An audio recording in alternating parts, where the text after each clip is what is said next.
constant rate of change. So a rate of change is a rate that shows how one quantity changes in relation to another. All right, so let's look at an example here. So example 1, a computer programmer charges customers per line of code written.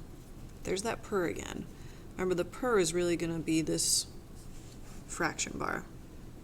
Okay, so charging a customer per line of code,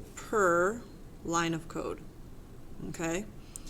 So it wants you to find the change, obviously, right in the title here, in the cost. So what you do is you look at the table, where's the cost, and how is it changing? Looks like it's going up by 1,000. So the change in cost is 1,000. The change in the line of code, here's the line of code, looks like it's going up by 50. So it's changing by 50. To solve that, you're just going to divide it. 1,000 divided by 50. And we're going to get $20 per line of code. And that is all you have to do. It's very similar to unit rate. Okay? But you're looking at how the numbers change, all right, if they ask you for the rate of change. Okay, example 2. The table shows the amount of money a club makes washing cars for a fundraiser. Use the information to find the constant rate of change in dollars per car. So right away, I set up a fraction. Dollars per car. Okay? Now I'm going to look at how the dollars changed.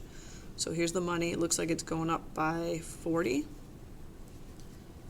And how did the cars change? Going up by 5. 40 divided by 5, they're getting $8 per car. And it's that easy. That's all you have to do.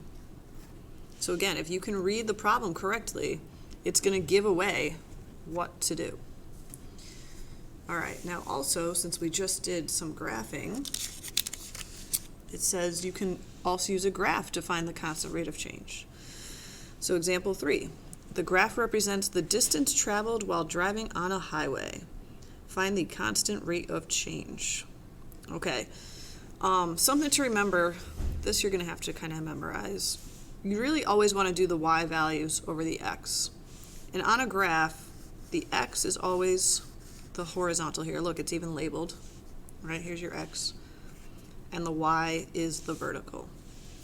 So in this case, when you look at the units here, miles is on the y, so miles per, and hours is on the bottom, which makes sense. You would want to figure out miles per hour. Okay? So now go from point to point. How are the miles changing? So you're at 0. For the next point, you're up to 60.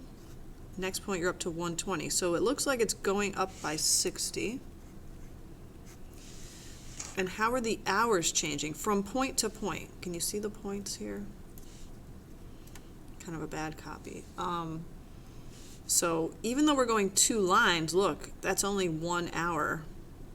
The next point goes up to the 2. So it's going up by 1 hour. So it's 60 miles per hour. So be careful at looking at how the graph is labeled, okay? All right, explain what the points 0, 0, and 3, 180 represent. Okay, this might be stating the obvious, but they want to know that you can read the graph. So the point 0, 0 for this problem means the car hasn't gone anywhere, right? I guess the car is stopped, right? Hasn't done anything. And what does it mean for 3, 180? That means after 3 hours, they traveled 180 miles. All right, that's all that means. So you're just kind of stating what the units are, but they just want to know you can read the graph. All right, okay, there's a couple practice on the back here. Okay, example 4. The table shows the number of miles Claire drove on a trip.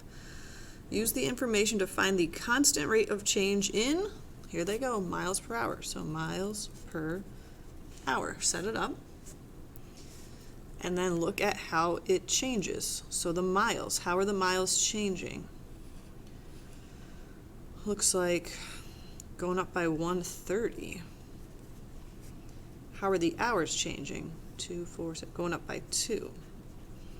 Divide that out, 130 divided by 2. You can use your calculator. 130 divided by 2. 65 miles per hour.